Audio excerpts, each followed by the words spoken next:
Lead করবে ভেবে মানুষ যাদের উপর আস্থা করছে, কিন্তু এই দলটির মধ্যে আসলে কারা আছেন?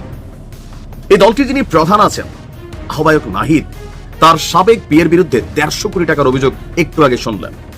এই দলটির যিনি সার্জিস আছেন, জমিদারের ছেলের গল্প শুনেছেন। এই দলটির যিনি ছুপা উপদেষ্টা আছেন আসিফ মাহমুদ, তার বিয়ের 300 কোটির গল্প শুনছেন। এনসিপির আরেক দরবেশ, মানে যে পাঠ্যপুস্তক বইয়ে দুনিয়ার ধান্দা করে ফেলছে, বিদেশ যাত্রা নিষেধাজ্ঞা আসছে। তো এই দলটির বাকিদের আসলে কি অবস্থা?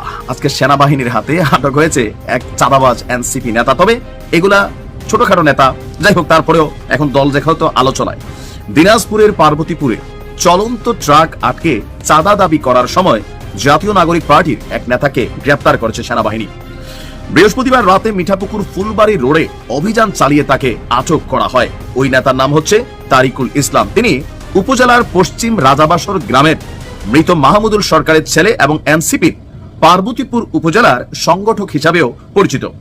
আর পার্বতীপুর মডেল থানার যিনি ওসি সাহেব আছেন, তিনি বিষয়টি নিশ্চিত করে বলছেন, কিছুদিন আগে বড়পুকুরিয়া কয়লা খনির পরিত্যক্ত মালামাল টেন্ডারের মাধ্যমে পায় সেনা কল্যাণ সংস্থা। বৃহস্পতিবার সন্ধ্যার পর সেই টেন্ডার প্রাপ্ত মালামাল বাহী দুটি ট্রাক কয়লা খনি থেকে বের হলে রাত 8:45টার দিকে রসুলপুর এলাকায় ট্রাকের গতিরোধ করে তারিকুল সহ কয়েকজন। এ সময় তারা চাঁদা দাবি করে। বুঝছে না যেটা জমের ট্রাক, মনে করছে নরমাল ট্রাক। এই দেশে অনেকে এখন চাঁদাবাজি করে, অনেকেই করে, প্রত্যেকটা দল বিএনপি পোলাপায়না করতেছে। তো ভাবছে যে কি, কিন্তু ট্রাকটা যে জমের এটা সে টের পায় নাই। তো খবর পেয়ে পার্বতীপুরে দায়িত্বরত সেনা ক্যাম্পের একটি টিম দ্রুত ঘটনাস্থলে পৌঁছে তারিকুলকে হাতে নাতে আটক করে। তবে তার সহযোগীরা পালিয়ে যায়। পরে সেনাবাহিনী এবং র্যাব 13 এর একটি যৌথ দল তাকে পার্বতীপুর মডেল থানায় হস্তান্তর করে।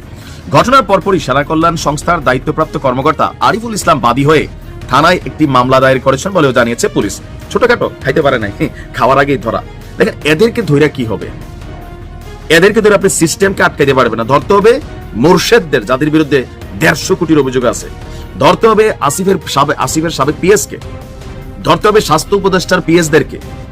এরা কিন্তু ধরাছোঁয়ার বাহিরে। আমি জানি না এখনো গ্রেপ্তার হয়েছে কিনা, শুধুমাত্র কথা চলতেছে, কারণ এরা তো হাজার হাজার শত শত কোটি টাকার খেলার মধ্যে আটকাইছে।